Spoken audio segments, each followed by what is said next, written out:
So welcome. Thank you for coming out on a cold winter night. We appreciate that. I just wanted to talk a little bit about why I wrote the book Soul Visioning, Clear the Past, Create Your Future. A few years back, there were a lot of manifestation books and models out there, like how many people know about The Secret, the book and the movie, about manifesting your ideal life and so forth. And I found that while it was a step in the direction of understanding that we can manifest many things in our life and our future, that we're not victims, I didn't feel that a lot of these models went far enough. I thought that there were some things missing in the manifestation process. I found in my practice that many people would do all of the positive thinking, say the affirmations. They would hit a wall and get stuck. Maybe they had a successful relationship, but their work was a mess, or they had a good work situation, but their finances were not so good, or their health was an issue. So it was like they would hit a wall, and it was like, why is this? I'm doing all the affirmations and positive thinking and, visualization and all of that. But I felt that there were a couple of things missing that needed to be added. And one of them is, what part of the mind is doing the manifesting? Is it the ego or is it the soul?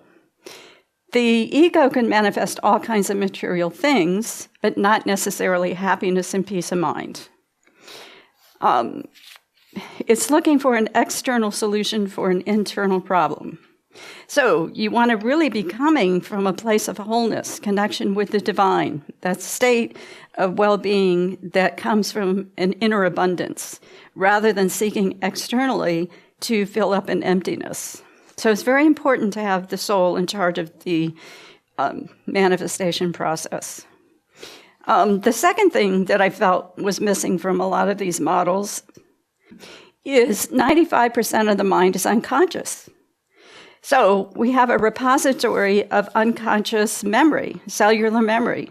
We have limiting beliefs from past lives and this life. We have traumas, patterns that we have carried into our life that sabotage us unconsciously.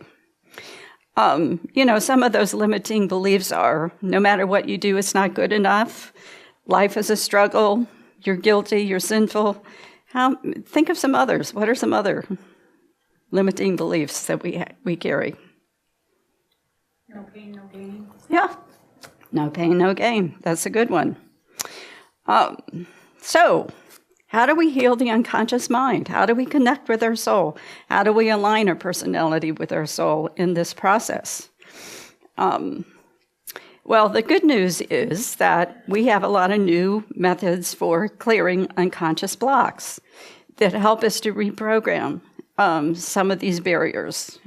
So I developed a 7-step method for connecting more deeply with your soul's vision and for clearing what is in that unconscious mind.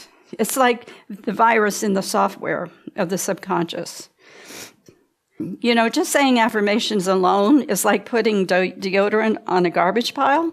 It works for a while, but eventually, the smell comes to the surface.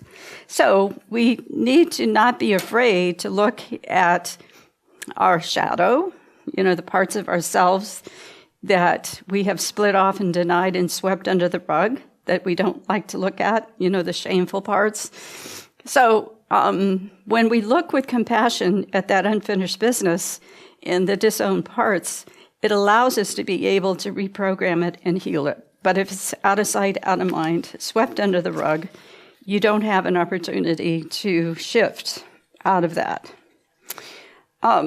So we have new methods like energy psychology. How many people are familiar with some of the energy psychology techniques, the meridian therapies, which is like acupuncture for the emotions without the needles? Like, how many people know about EFT, the emotional freedom technique, the tapping technique? which is very effective also in clearing blockages. There is another method that I use, which I write about in the book, that's a little bit simpler than the EFT process that I use because people remember it. Not everybody remembers the tapping points.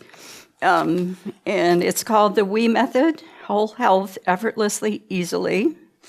It was developed by Dr. Dan Benor, who is a psychiatrist. And it's like a hybrid of EMDR. Some of you have heard about EMDR. It's with bilateral brain stimulation, so a combination of that with the EFT process.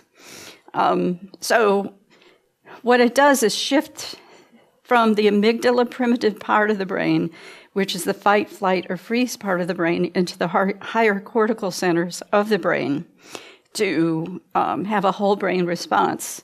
So it restores you back to peace. So that is a method that I teach a lot of my clients in my workshops and in my book. Very, very handy tool.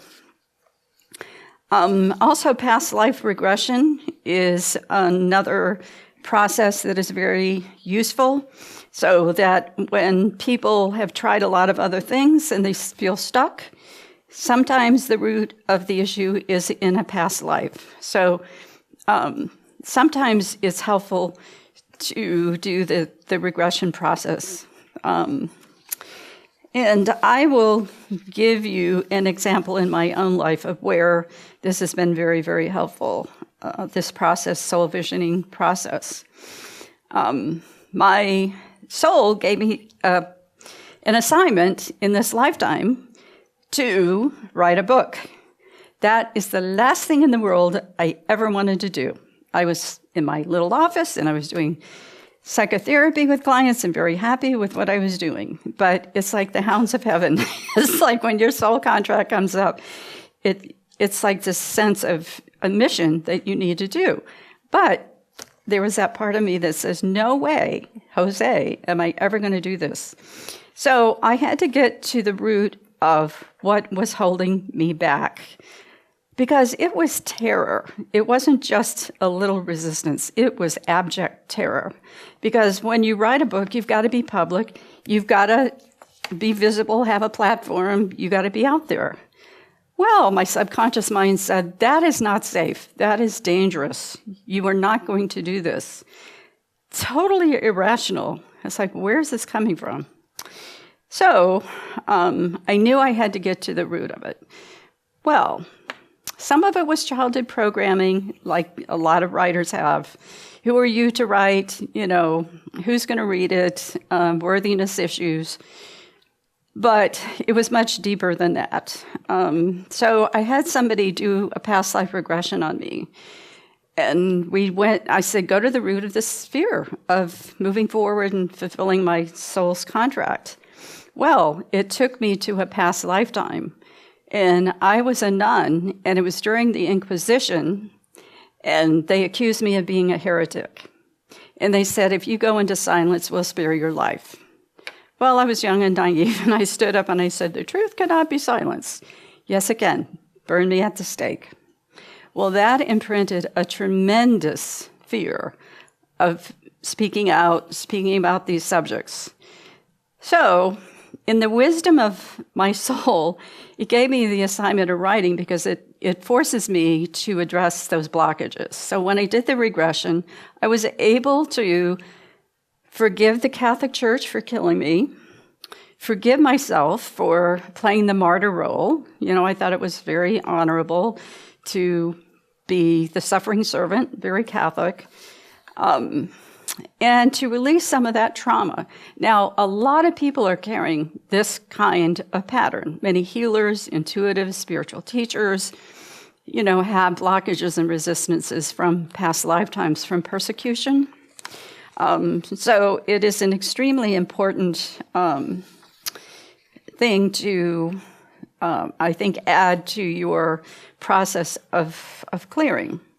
You know, we carry over a lot of fears from other lifetimes. Like some of them are fear of failure, fear of abandonment, fear of self-expression, fear of authority, fear of death. Can you think of any other fears that we carry over?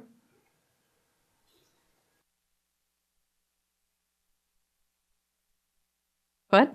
Commitment. Yes, absolutely. Right, getting close in relationships. So I think it's helpful to look at your patterns, to look at, I call them Groundhog Day phenomena, where you keep repeating the same patterns over and over again and try to get to the root of it. Now, sometimes it's from this life, from childhood patterns, from trauma and programming, from culture, from ancestors.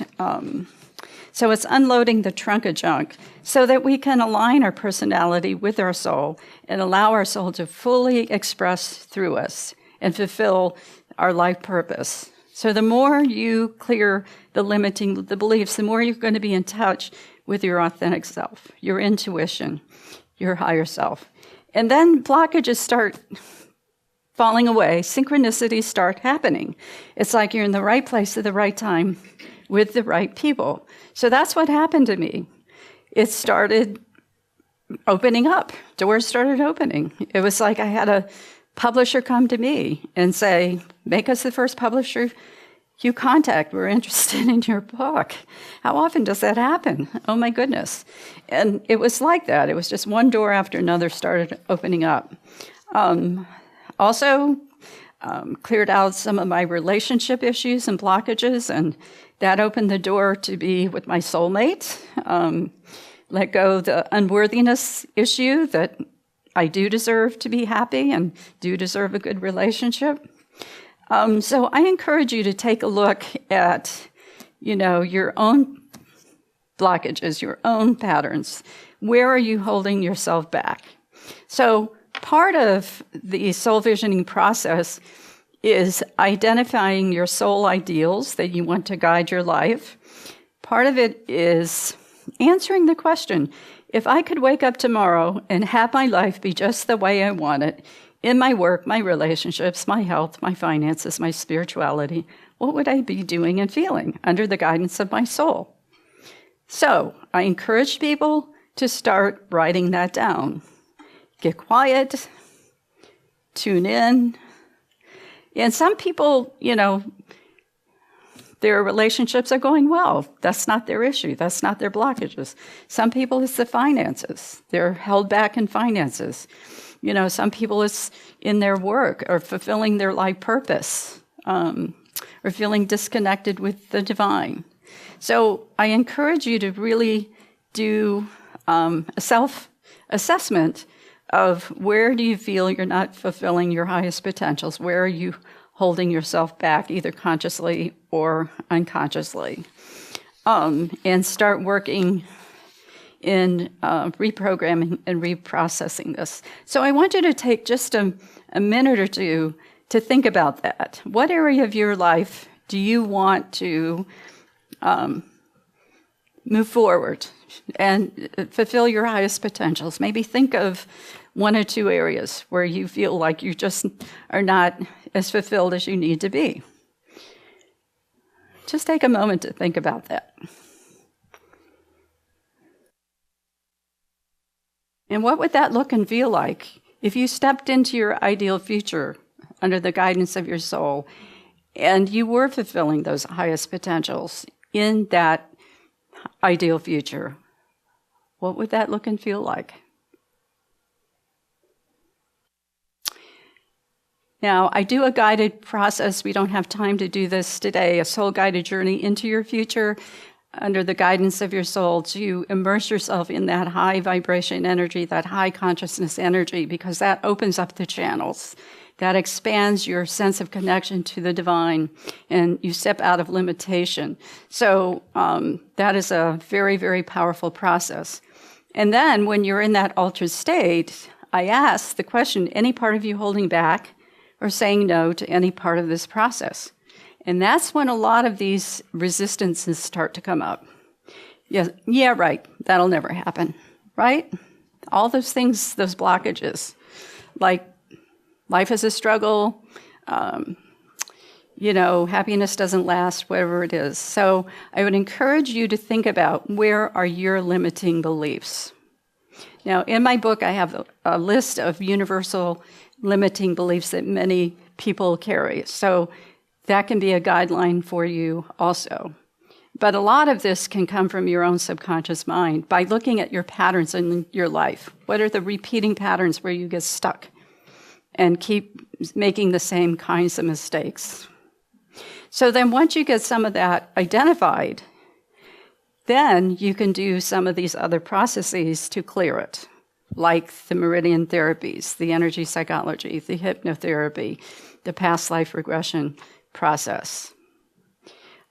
So it's another way of looking at manifestation more from a soul level, because what is it that we really want, right? It's not so much the external things, there's nothing wrong with that, but it's really to connect with our wholeness, with our divinity, with our higher self, our authentic self. And then that flows through us into our world. It's guided from that inner state of well-being, rather than seeking for it externally. So I would encourage you to perhaps try this process, begin that journey of self-exploration. And Dave is actually going to talk about how to connect and align your personality with your soul. So, everyone wants to know, what's your spiritual destiny? Well, here's the answer. I have it for you. I've got it up. There's 4 bullet points there on a PowerPoint. Pretty straightforward. You're created out of God's desire for spiritual expression and companionship. I want you to think about that for a moment. Companionship with God? You're a co-creator. So when you're working at the soul level, you're co-creating out of your own divinity. So another thing that's really essential is the idea of freedom, free will, free choice. This is so foundational. And it's what allows you to be a part of something, this greater whole. You have a freedom within it, though, for expression and co-creation. Because how could you be a real companion if you didn't have any choice about it? We have a choice. You don't have to be a companion if you don't want to be. But you're invited. It's an invitation. Another thing that's important is we are such a, what shall I say in America, materialistic culture? We are. It's just, we have inspiration deficit disorder. It's people say it's attention deficit disorder, but it's really inspiration deficit disorder. We live very hyperkinetic lives. People are really busy running around, do. And you are the exception, you people who actually read and meditate and come to things like this. That's not a bad thing. I'm all for that. But what we have is a physical vehicle, not to de-emphasize the importance of it, but it lasts maybe 100 years, maybe a little longer. But our soul and spirit are really eternal. And that soul is an individuality that can grow towards a greater awareness of its oneness or separateness from that whole. And that's the whole idea of the great heresy in esoteric wisdom is the idea of separation, because nobody's really separate. They can believe it, they can, hold on to that illusion, but it's not true. And, you don't even have to be much of a scientist to realize we're all breathing the same air here, and just to be gross, there's a lot of dead sin cells floating around in this room that belong to all of us. We're all connected, and we always have been. That's at a physical level. But at a spiritual level, it's actually much deeper. There are no private thoughts. I hate to tell people this because it's so shocking to them. They're like, wait a minute, I don't have any private thoughts. Well, I'll tell you a little secret. Everyone is always unconsciously reading everyone else all the time. It's only that you block that out of your conscious awareness that you're not aware of it. But people sense your energy, they sense your intention, they sense your purpose, they sense how you feel about them, even if you don't consciously say a word. Even if you unconsciously are thinking negative thoughts about them and you aren't even aware of your unconscious negative feelings, they're still picking up that energy. That's happening. So what's really important to fulfill our spiritual destiny, you've got to get a current sense of yourself And you have to explore the current sense of yourself. We're going to talk about two of these that are very important. We all know we have a physical vehicle. Most of us believe we have emotions, except engineers, we don't have any. Well, maybe a few. That's why I had to marry a psychotherapist. It was very helpful. We know we have a mind, or at least we like to think we do when we haven't lost it. But beyond that, there's this gestalt that we call the personality. It's not just the body, it's not just the emotions, it's not just the mind. It's this larger sense of identity that emerges from these various dimensions that we call our personality. And that's how most of us function, and we'll talk quite a bit about that tonight.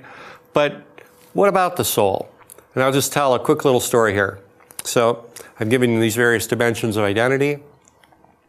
Think of a carriage, and then there's a horse out in the pasture, and there's the driver of the carriage is at a bar, relaxing, having a good time. The horse is wandering around, and the carriage is just sitting there. Now, if you think of the horse as your emotions, the carriage as your physical body, and the mind as the driver of the carriage, you know, he's at the bar. So if you're all disconnected, all these parts are going different directions. The horse is going this way, driver's going, your emotions are going one way, your mind's going another way, and your body's going a third direction. Guess what? You're not going to be very effective at creating or manifesting anything, right? Because you're not integrated. Those energies aren't coherent, they aren't cooperating or collaborating. But suppose the guy who's at the bar, your mind, the driver of the carriage, realizes, oh my God, I've got something to do. Better go round up the horse. So he goes out, he tracks down his emotions, hooks him up to the carriage, the physical body, jumps up there and says, let's go.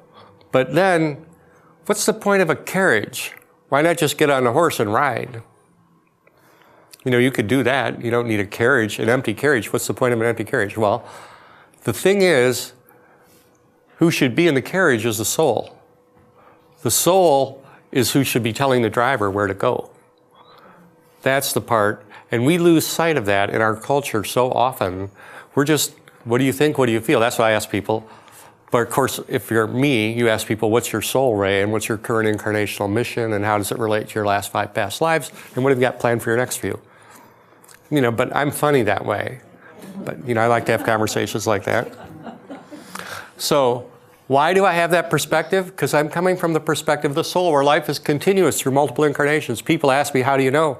It's like, how do you know you went to 3rd grade? Because you remember the teacher's name or the kids who sat next to you or whatever. That's how I know past lives. I remember, you know, being in the Crusades, coming back from the Crusades when it was hot and dusty and, you know, it was dry. And I was so happy to get back to England where it was green and there was water again, and sort of what a waste it was. Anyway, that's just one little memory I had. But the bodies that we have, whether that's the physical body, mental body, emotional body, are really vehicles for soul experience and soul expression. Now, this is not devaluing, because when you come into incarnation, this is a valuable opportunity for spiritual growth and service and learning. That's why we come here. So don't belittle this dimension. It's an important dimension. Some people are all hot. We're going to escape this dimension as soon as possible, and I'm never coming back. How many times have I heard that? A lot, actually. Get me the hell out of here, because this is hell, and I'm going to get to heaven. I'm never coming back here. The funny thing is, though, when you disincarnate and you get back out there, you start looking at things that you could have done differently, and you see the opportunities to help other people and service opportunities and development and growth and learning opportunities, and you realize, wow, there are things you can do in the earth plane that you can't do elsewhere. So you're going back. The other thing that's very important from the soul's point of view, the soul is all about purpose and intention and motive. It's why you do what you do that is credited to your soul record in terms of the memories that live in your karmic habitual memory bank. If you come from a noble purpose or a noble intention, that matters. And that matters even if your efforts are not successful.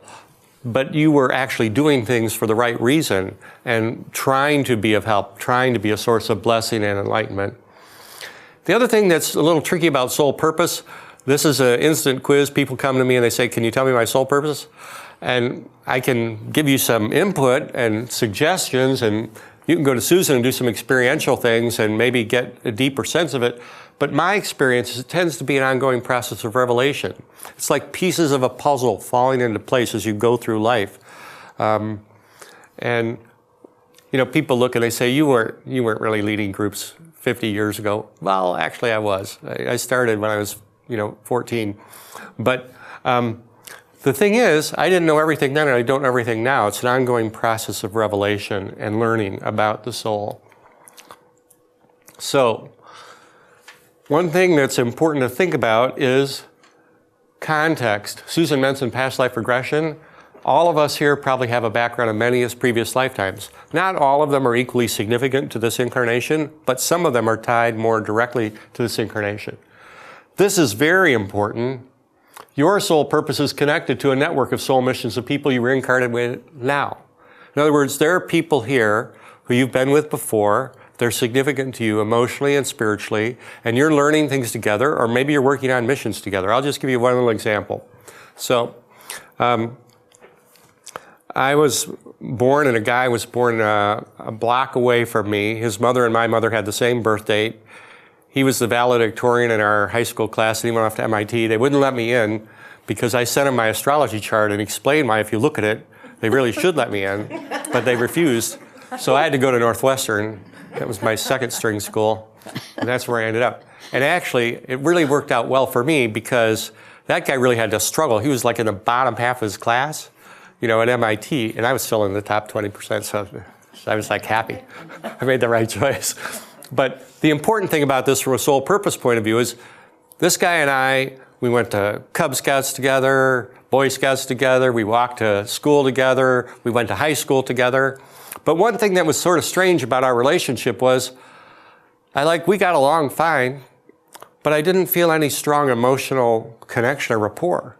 I was like, what is this? Why don't I have that? I mean, I should either like him or not like him or something. I should some emotion. It's like, we're both like technical types, robots, but still, they have a little humanity in there. And so I asked a good friend of mine who was an intuitive, and they said, oh yeah, this is a very rare situation. It rarely happens. You rarely meet someone you haven't had a previous Earth incarnation with, but you guys have not been in the Earth together before. However, you've been in other dimensions of consciousness, so now you have to expand your world model. There are places besides here. You've been a lot together in other dimensions of consciousness. And this is like a handshake. You're getting introduced together in this Earth incarnation because you have some work to do in the future connecting science and spirituality together in a future Earth incarnation. And this lifetime, the 18 years you spent together before you went to college, that was just a handshake to get to know each other in Earth terms because you've got future incarnational work together in future incarnations. So I'm already, for people who are looking for me to be a spiritual success and not come back after this incarnation, sorry, I'm coming back. I got work to do. Anyway, just to expand your horizons and think about it from a bigger point of view. Your soul purposes comes from an intuitive awareness of patterns in your unconscious mind and in your superconscious mind. So what are the things that help us discover soul purpose? Cooperation and harmony with God, ourselves, and others. It doesn't sound so hard, does it? I have no problem cooperating with other people. Well, okay, sometimes I do. And what about with God? I get these intuitive flashes of guidance, and I go, I have a better idea. How many people have ever done that? Ignored their intuition, watch what happens. Oh, yeah, that didn't work out so well. And even cooperation with yourself. Remember that analogy we gave about the horse and the rider? How many people have ever had these internal conflicts? Your feelings are going one way, your brain is telling you, no, you better try something different. And, maybe sometimes if you're aware of it, the soul will give you a dream that gives you a whole new perspective. But this resolution, I tell you that the reason you dream at night is to deal with unresolved unconscious conflict. That's one of the big reasons. There can be other reasons, but that's one of the big reasons. Now, what you learn, this is why self-knowledge is really foundational. After oneness, this is probably the second step. Once you understand the nature of oneness, then you really have to start exploring self-knowledge. And we know ourselves sort of superficially at the personality level a lot of times. Like, you can take these personality inventories, You can say, oh yeah, Dave, I'm a detective type, I'm an explorer, I keep reading, I can't stop myself, it's an obsessive compulsive disorder, you just keep learning. You know, my good time on the weekends was go to the library for the weekend. Wow, that was cool. My parents were really worried about me. You know, it's like something wrong with that boy. Another thing is discovering what are your core spiritual values and ideals. And an ideal is a standard for the quality of your motivation. Remember what I said about purpose? So if we have standards, which I'm not sure in the United States if we have standards anymore, but we used to. And believe me, our soul has standards. And you know, we either live in accordance with those standards or we don't. And we notice it. Our lives are impacted by how congruent we are with our core spiritual values of our soul. Like sometimes your soul is going to give you some feedback in a dream when your personality is really off track from which way you need to be going. And it can give you vocational guidance. I'll just give you one little simple example from a dream I had when I was working. This is really the only job I held for like a little over 6 years. I'm sort of unemployable. So I had to have my own company for the last 30-some years because I'm a failure as an employee. But I was actually, how I got the job that I got for 6 years is where the dream comes in. So I was in graduate school. I was not your typical stressed out graduate student because remember, I'm a knowledge junkie. So, you know, they let me do whatever I want. You want to take a course in philosophy and psychology, even though you're in industrial engineering, go for it. You know, political science, do that. Management, okay, whatever you want. But I was having a good time. But I had this dream and it troubled me a little bit. And in this dream, I was in, of all places, Hawaii. Talk about predicting the future. But little did I know Hawaii was going to be a lot of work. Anyway, in Hawaii, I was liking it there, but there was a plane leaving and it was going back to the mainland. And I was a little bit bothered by the fact that there were no movies on the plane. It's like, I'm not getting on a plane, a long flight back to the mainland if there are no movies. But there was a thing that bothered me more. All the people in Hawaii were asleep. They were all sleeping. And what I realized when I interpreted the dream is these people in Hawaii were me that were asleep. My potentials were asleep in graduate school because I was just a dilettante having fun. And I needed to leave for the mainland, which was the world of work, take a job, which I did, developed a lot of skills in that period of time, 6 years or so. And so the dream gave me some input about another perspective on, okay, graduate school is fun for you, but you really need to engage and, you know, get into the world of work. Dreams are an example of the actual experiences and awareness of the unseen realms of the soul. But that's one of the most common ones. Of course, you can have these experiences in meditation, in guided reveries, in hypnotherapy. And Edgar Cayce made an interesting comment. He said, psychic is of the soul. So these psychic experiences often relate to the soul. Now, this is a fundamental thing I want to pay attention to. We really have two identities, and these are just different words in these columns for them. We say the soul and the personality. Personality is what we're really familiar with. It's like the mask we show the world. It's who we project. This is my image. You can see me. I'm an engineer. I'll give you my resume. You know, if I'm just giving you my personality resume, it's only going to have my education and work history. If I give you my soul resume, it's going to include my past lives, you know, most significant incarnations, what I learned. But anyway, we don't usually do that. Another way of thinking of it is your essence. What is most essential about you? Versus your chief trait, which people, when they talk about you, they say that Dave, you know, he's got a superiority complex. Yes, that's a trait. A know-it-all. He's a professional know-it-all. Okay, that's true, but it's only my personality. Hopefully you can forgive me for that. So there's individuality, your real individuality that persists beyond a single incarnation is related to the soul. You come back and you carry similar tendencies in the soul at the soul level, but the personality you actually change from incarnation to incarnation. Believe it or not, I wasn't always such a science geek in past lives. I decided in this life I was going to take on a personality which really got me into the scientific stuff because that's all the vogue now in the 20th century, 21st century. And I figured, well, I got to fit in with the times and need to catch up, stop being an abstract philosophical type, etc. So that was a conscious choice at the soul level. Or some people say higher self and lower self, but this is not to devalue the lower self. It's just to recognize that there's a greater, more expansive sense of identity at the higher level and versus the lower level. The other thing is, your soul is very related to your destiny. A lot of your personality patterns are related to habitual memory and karma. And what is karma except cause and effect that carries over from one lifetime to the next lifetime? Or some people say giving way to habit. You know, you got a habit, you didn't break it in the last lifetime, you get another chance. Now here's some other things to contrast the soul and personality. The soul deals with the spiritual energy. The personality is more familiar with material energy. The soul is the source of your actual life form.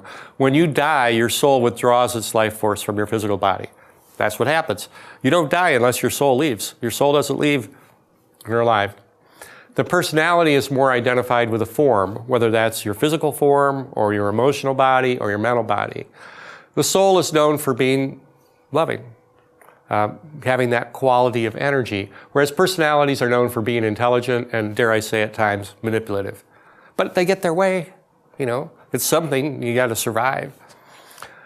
The real individuality is, as I said, the one that goes from incarnation to incarnation, relates to the soul, versus what people see and perceive in the personality is a little more of a mask. The soul is really focused on giving. Now, why should the soul be focused on giving? Because it already knows it's whole, complete, and perfect. What is there to get? It only wants to extend its being and express itself. That's what the soul does. It's coming from a place of abundance and giving. The personality, though, has a more limited focus of identity, and it thinks, oh my God, there's a million things I need. In fact, let me go on eBay and start shopping. I think I could buy them all in like about an hour. Getting. The soul doesn't look for a return, but believe me, the personality wants credit. And if you want to get subtle, there's, you can have an idealized image of a spiritual person, and then you want to get credit for all the spiritual stuff you did. That's really a personality imposter of the soul. Oftentimes, the heart, people talk about if you could only get into your heart, well, that is the gateway to higher chakras, and that is when you're shifting from the lower trio to the upper trio of chakras. The heart is sort of a central station in the soul. Personality, when you talk about your power and your relative power in relationships or in the workplace, your social status, that relates a little more to the solar plexus, and that's where personality's at. More unitive consciousness at the soul level, you see it's more group conscious. A personality thinks, wait a minute, what about me? It's separative. A more expansive awareness. A couple nights ago, I had a dream in which we were leaving Hawaii and we had this chance to go up in a hot air balloon before we left. We just went way, way up. We looked down and there's the world way below. But then I realized, oh my God, we got to come down. And when we got back down, there were all these rental cars that looked alike. And I was like, how am I going to find my car? So it can be a little disorienting as you expand into the soul perspective, whereas the personality likes things a little more defined, limited, clear-cut, like what an engineer would like. And, okay, speed up a little here. So personalities tend to be sort of habitual. They run on automatic. Now, are all habits bad? No, there are good habits. There are things that, you know, following certain basic habits like eating, sleeping, these are good habits to have. I mean, you know, within reason. But the soul tends to be more creative. And this is one of the hallmarks when you see soul purpose expressing. You'll feel creative impulses of energy flowing through you. I already talked about my panoramic balloon vision versus the soul stuck inside of a vehicle in traffic has a little more myopic vision. And the soul tends to be more contemplative, whereas the personality is a little more action focused. You know, that Nike commercial, just do it and hope your shoe doesn't break. Can be more synergistic, where it sees the connections between things. One really fundamental thing is the soul cares about quality, not quantity. Quality, not appearance. That's my excuse for not, you know, being well dressed. I tell people I'm all about content and quality, and I have nothing to do with form. You know, probably there should be a balance, honestly, but. Okay, so we talked a little bit about personality dimensions, but just to give you a little bit more on it, we talked about the various bodies, the physical instincts and desires, the emotional impulses and karmic patterns. Susan talked a little bit about your fears, emotional inhibitions and habits, and your mental aspirations and ambitions. you should really, if you're going to study yourself and come to a sense of self-knowledge, you should go through this stuff and actually write out these things about yourself. And we'll see how self-aware you are. And, discover. This is a journey in self-knowledge. And it's important to understand the personality. Why? Because you want to distinguish when it's motivating and working and when the soul is working through you, or when they're cooperating. Now, there are positive personality functions. Because don't get me wrong, you come into the earth plane, you have to have a personality. It's like a necessary evil. Or not really evil, but it's a necessary functional vehicle. So, it's an instrument for soul expression. If you came here with no personality, your soul is not going to be able to work with you. It's got to have something to work with. It integrates the mental, astral, and etheric fields. That's important. Remember our little parable about the carriage and the horse and the driver? It directs your physical plane activities. Like, you need to be on time to get somewhere, or you need to show up for a conference call or something like that. It establishes your visible personal identity, and it's a source of self-reliance. It's like, how do I know this person is different from that person? Well, I can tell they have different personalities. And this is maybe a little bit abstruse, but it's the primary resource for your preliminary vocation. Remember I said I chose a sort of scientific, technical type personality prior to incarnating? Well, I'm an engineer. That's my preliminary vocation. That's what I do. That's what people mostly pay me for. But if you remember the other side, people always ask me when I was in engineering school, I was elected president of the Philosophy and Religion College at Northwestern University, and they said, why are you doing this? You're an engineer. And I said, before I was an engineer, I was remembering my past lives and dreams and doing spiritual study groups for 10 years. So that's why. I was a mystic first, and I became an engineer. It was a necessary part of this journey. And it relates to a larger soul purpose, too, of protecting the earth, which is part of a soul group that I'm part of, which came in and said, you have to sort of take care of the earth. You can't destroy all the air and water and everything else. But that's a separate soul purpose. So integrating the personality is important. Why? Because if we start reducing that internal conflict between the mind, the emotions, and the body, and we have a harmonized set of vehicles, they become an integrated personality, and then you can make more of an impact on the world because you're not wasting a lot of energy in internal conflict, and your soul can work with the personality more effectively. However, the integrated personality can be very attached to its sense of identity and say to the soul, hey, my life is working. I'm getting my way. I'm happy. This is the personality talking to the soul. Don't bother me with these other soul impulses or missions or creative ideas you want. But it is important in this way because the integrated personality has freed itself from the cultural conditioning into the collective unconscious, and it can withstand the social pressures. This is a preliminary. It's like, think of a vessel that has to hold very high-powered spiritual energy. Now you have a strong enough vessel, and the vehicles are coordinated and attuned. It can hold soul energy and be a container for it. So when that infusion of soul energy comes in, it won't completely break you apart. Now, how many people here have ever heard of Kundalini? How many people have ever had a Kundalini experience? Wasn't that fun? Mine was. I've had interesting Kundalini experiences, but I know people who've had Kundalini experiences who didn't know what was happening to them, and they were doing all sorts. They wouldn't stop talking. They were doing involuntary yoga postures all night long. They could not contain the spiritual energy that was coming into them. They weren't ready.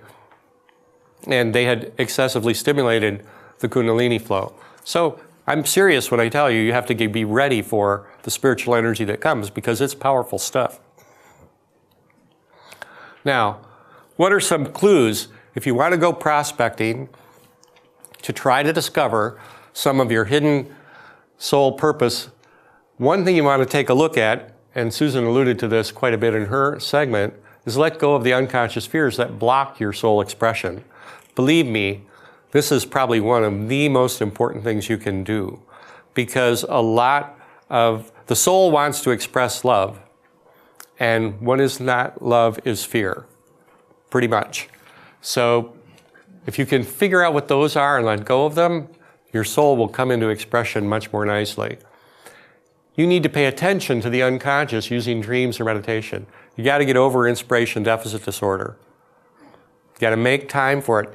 And we're so busy, we don't make time. I tell people, if you're really serious about spiritual growth, don't talk about 15 minutes of meditation a day and I'm done. And the other 23 hours, forget about it. I mean, that's a good start, but you better be willing to put in some time if you really want to go deeply into this.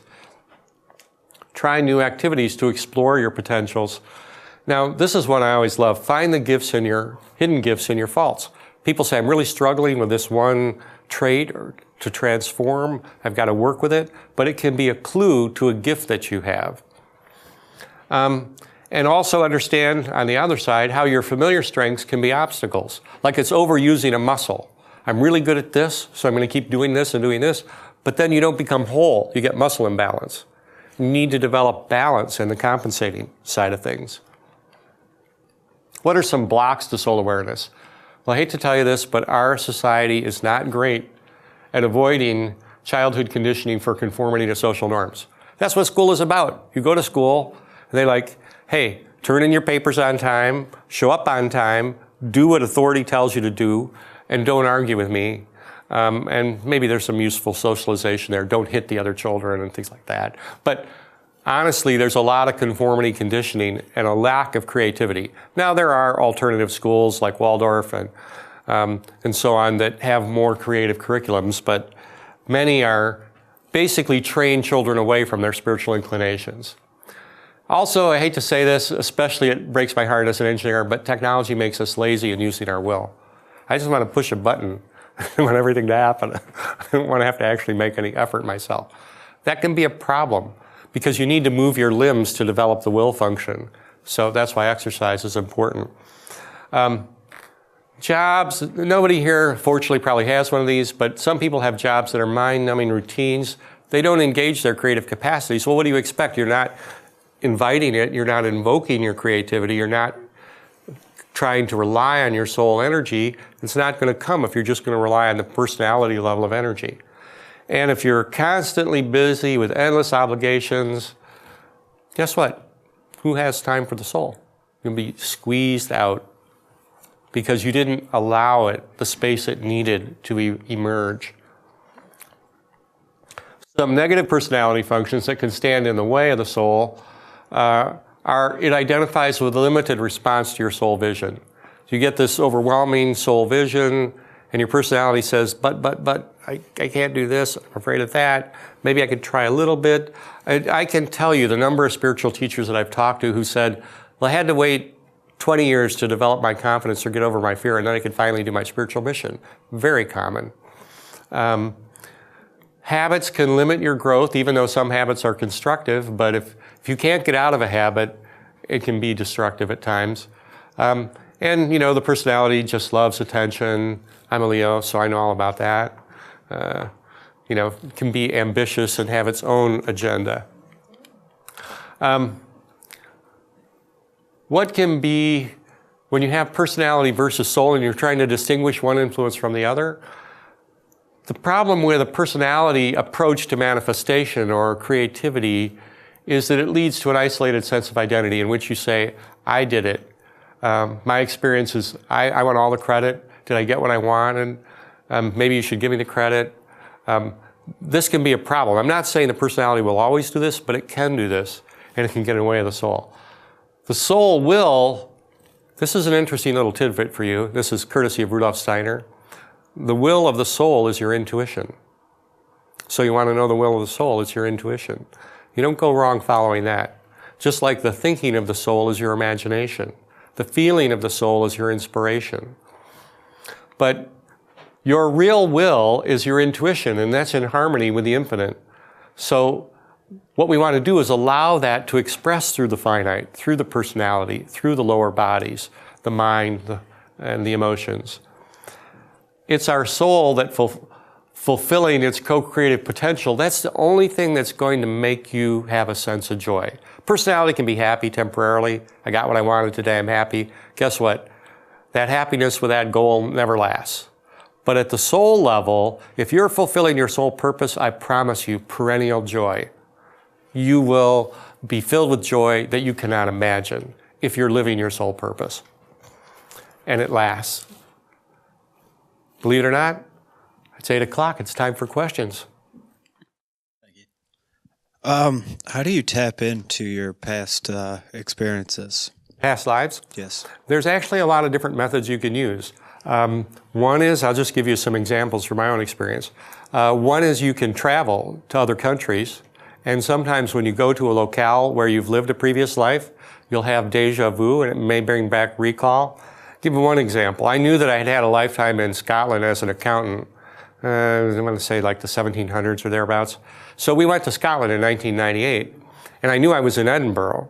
I knew I'd had this past life in Edinburgh. I'd grown up on a farm, but farming was really boring, so I gave up farming and went to be an accountant. I was an accountant in Scotland.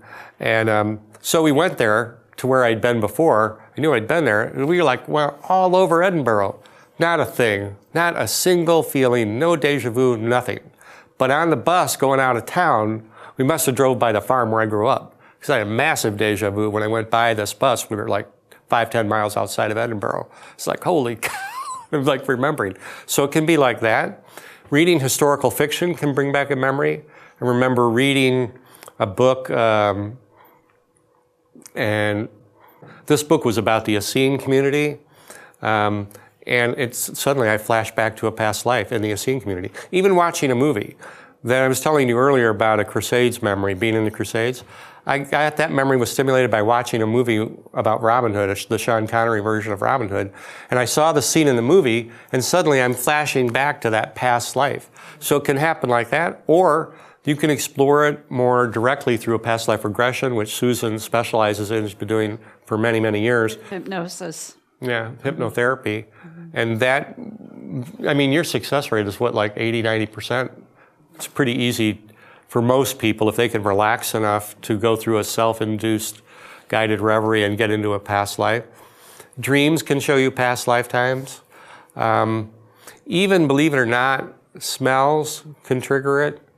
There's a certain flower that grows in one place. I mean, I could tell you stories about, in fact, there's a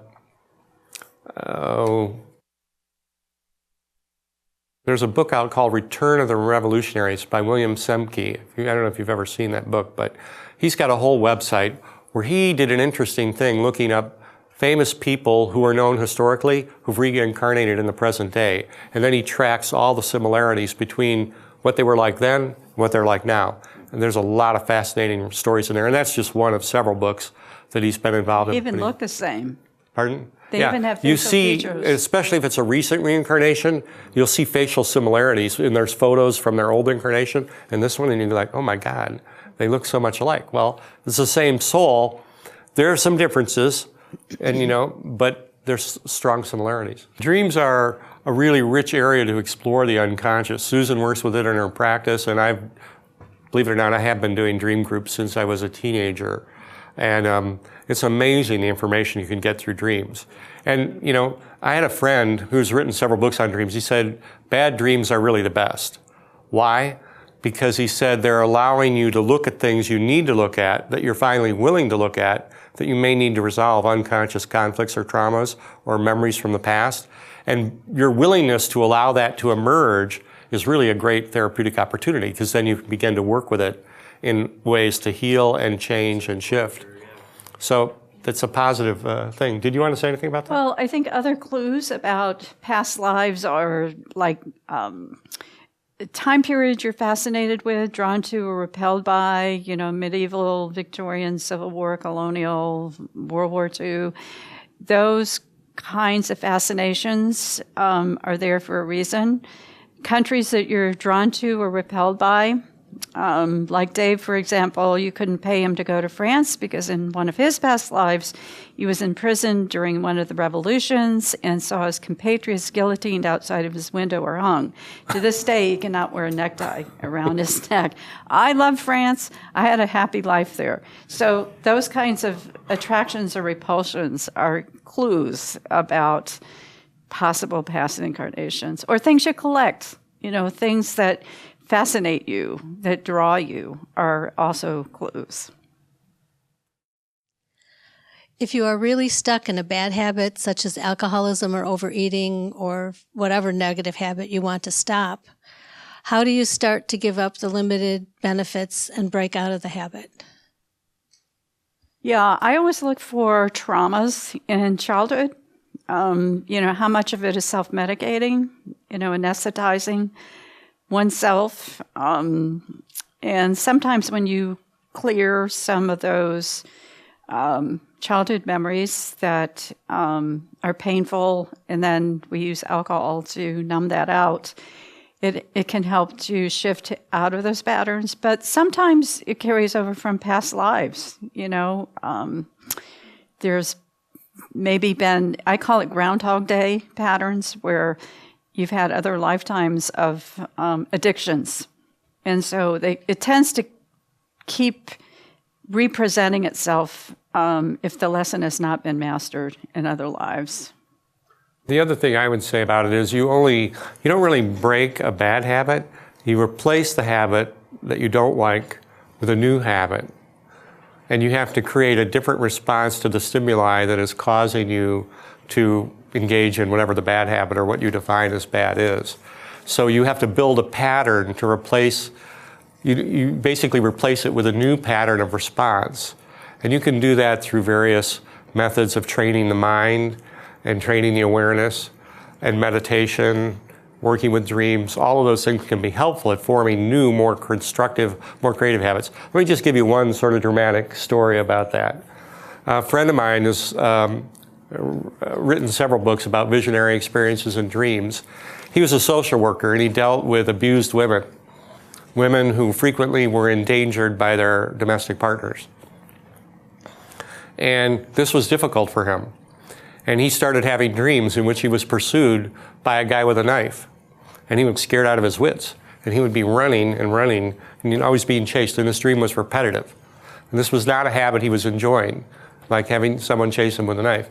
But in the dream, he came to the realization, he became lucid, and he realized, wait a minute, this is about my willingness to defend the people who are being attacked and take care of them, which is part of my responsibility. So in the dream, he decided to turn around and resist and basically go toe-to-toe with the guy who's chasing him with a knife.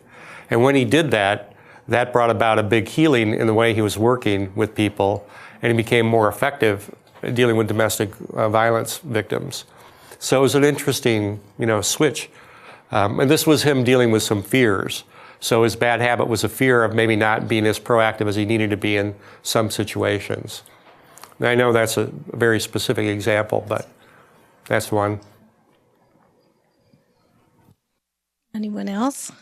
I was just going to mention, I had a client that grew up in an alcoholic family system where there was drugs and alcohol used.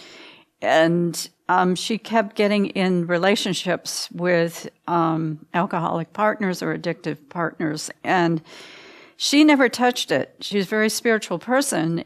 And she thought, why the heck have I attracted this into my life? Why am I surrounded by this? And what she found out was, in another life, she was the addict. She was the alcoholic. So she was coming into this lifetime to experience the other side of it, the impact that it had on the family. So to her credit, she was able to shift out of the addictive pattern and have compassion for her family members. So sometimes it works that way. That's an important point, because one thing I want to say about karma that's often misunderstood, people think of karma and immediately they get this thing in their head that's punishment. No, karma is not punishment. It's law of cause and effect. It's about learning. When you learn what you're supposed to learn from your experience, then you don't have to do it anymore.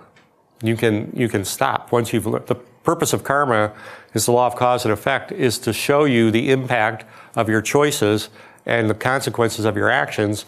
Once you change, you don't need to do it anymore.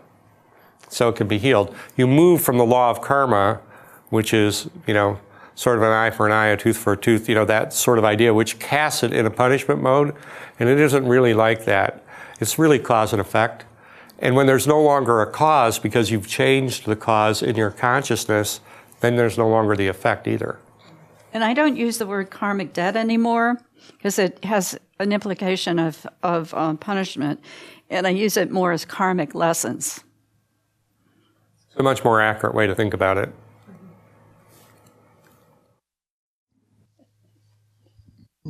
I'm in a job/career that's unfulfilling, and I've had a pattern of unfulfilling careers, and so I'm stuck in a pattern, and want to, I guess, realize what area that I can go into, and yet make a living and do be in this, like a soul being in a human life. You have to make a living. So, and I can't figure out how to do that. So, what would your suggestion for that be? Well, I mean, there's a number of things I would suggest. Is work with meditation, work with your dreams to get a sense of guidance about something that would be a more fulfilling option for you. And then you might start taking steps to explore that, whether that's through additional training, at the practical, quote unquote, personality level, or if you go Susan's approach, you would look at the limiting patterns and beliefs that keep you thinking, I can't have a job or a vocation or a career that I really enjoy that's fulfilling. Is there something in my unconscious there that's leading me to create that situation, and address it that way as well. You could also look at some of these suggestions I had in the PowerPoint about really knowing yourself at a deep level and seeing talents, hidden gifts that you might have, and think about how to put those together in a creative way. But even more fundamental is really tuning into your intuition. Like I gave you that example about leaving graduate school to take a job. I really did that. I mean, there were other reasons, but I mean, I might have stayed in graduate school for another couple of years for all I know. I mean, I was having fun. But I had this dream in it, like, okay, I really have to, I was getting the intuitive message, you need to move on. You've had enough fun now for 3 years in graduate school, go ahead and take a job. So what if you never find what if your soul, like, you don't find your calling, and then you die not falling? There's this thing called future lifetimes. You keep working on it. Yeah. That's why I love reincarnation. It's not a one-shot deal. We're an evolving soul. So we don't always have it all mastered in one lifetime. You keep talking about reincarnation. Is this loosely based off Hinduism or Christianity? It seems kind of like a hodgepodge of a little of every religion. I am just kind of curious as to, do you believe in the higher being, or is it, does God manifest our destinies, our souls? I mean, I'm just kind of figuring out, like... Well, let me ask, you're sort of asking multiple questions. Let me try and, do them one at a time a little bit. In terms of reincarnation, and I always find this fascinating, but if you actually go back and read history and literature of religions, which once upon a time I spent some time doing, you find out there was reincarnation in Christianity. It was there. I mean, it was there among Gnostics and other people. It was there the whole time. It's just that certain people didn't like it there, and they made a point of cutting it out and trying to edit it out of some of the religious texts. So even in Judaism, if you go into the more mystical Judaism, reincarnation is definitely understood, but there's the esoteric and the exoteric traditions in every religion. And if you go into the esoteric, you're going to run into the truth, which relates to reincarnation. The exoteric may not like it, may not have it as part of its belief system. I always tell people, I used to have this sitting around in graduate school around the lunch table, we'd be talking about, you realize if you don't believe in reincarnation, you're in the minority. Most people in the world do. You're the heretic in the Western culture if you think, it's strictly a materialistic existence and there is no spiritual dimension. That's actually the outlier, statistically speaking. In terms of a supreme being or a divine being, yes, I definitely, believe in that. But I always tell people I really don't believe in it, but I experience it. Because I'm an engineer, I'm a pragmatist. So I have to convince myself through my experience. I have to get the double-blind, randomized, controlled study. But this is the funny thing. This relates to a separate topic, but psychic research. I remember a conversation I had in graduate school. I went up to the guy who I was taking a class with, who happened to be head of the American Psychological Association at the time. And I said, well, what do you make of all this research on psychic phenomena that Ryan and other people are doing? It passes all the statistical standards for scientific proof. There's thousands of studies now. And he said, I have to reject it because it upsets my sense of reality. And I said, but you're a scientist and it meets the scientific standard for proof. Here's the evidence, there's masses of it. And now, 30 some years later, there's a lot more. Well, he said it upsets my idea of cause and effect. So what he was telling me is, I'm a scientist, but I have to reject data that makes me uncomfortable. It's like, what's with that? Maybe I didn't understand the science stuff right. Actually, one of my professors in graduate school said, the most important thing for getting your dissertation approved? I said, well, well-researched, supported by evidence. No, he said, toting to your advisor's prejudices. That's what really counts. Sorry. Go ahead. You have No. I just find it fascinating. I just wonder what energy keeps everything bound then, keeps you, if you keep coming back, what holds you back from going beyond? Well, the simplest thing is desire. We have a desire to come back because we feel we want to learn something. Maybe we come back to serve. Maybe we come back to work out something with somebody else. But, people do graduate. I'll give you a apocryphal little story. About, 1,200, 1,500 people had readings with Edgar Cayce. I think he told 18 of them, you don't need to reincarnate. This could be your last incarnation. And somebody wrote a little book about it called Reincarnation Unnecessary. Her name was Violet Shelley. And in this book, she was interested in comparing the patterns of these 18 people who were told, you don't have to come back if you don't want to. And what she found in their astrology chart and in the patterns of their past lives was very similar. What a shock. They were extremely loving, incarnation after incarnation devoted of service to humanity. They were wise, they were tolerant, dedicated to humanity, serving humanity, and they'd been doing it for lifetimes. What a shock.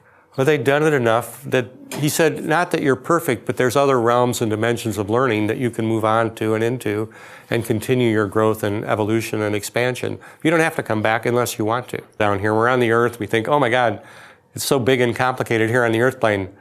Yeah, no, not really. It's the world, the universe is way, way bigger, much more complex than we're aware of most of the time.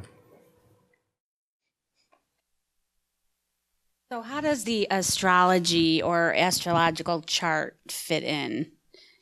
Well, now you're going to have to come to my all-day lecture that I did up in Milwaukee a year ago.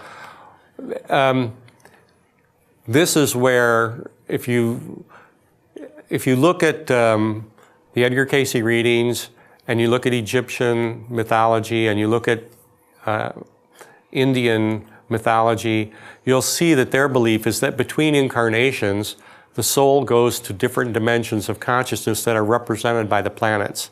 There's like the solar system is a soul school, and you go to different planets between incarnations, not a physical being, but as a soul, to learn different lessons, to learn different qualities of consciousness that at a theoretical level you absorb into the being of your soul.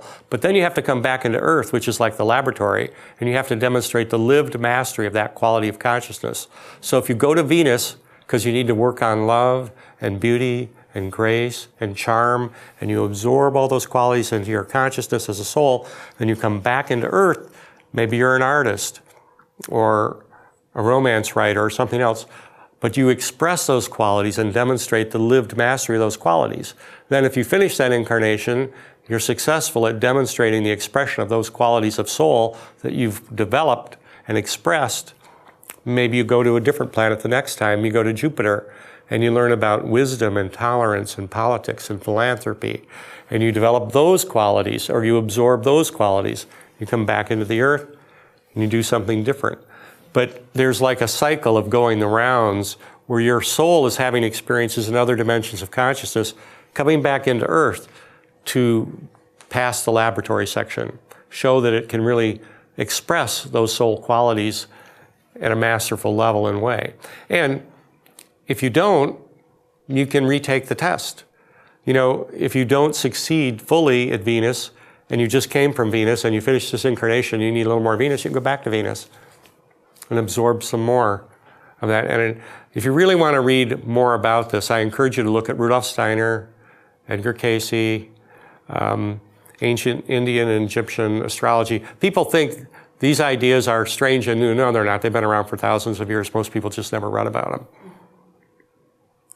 And forgiveness is the fast track to awakening. If you want to speed up your progress in classroom earth, practice forgiveness of yourself and others. I mean, we are in a dream state here. It's like, the analogy that I use is it's like Dorothy and the Wizard of Oz, you know, seeking and not finding and searching for home.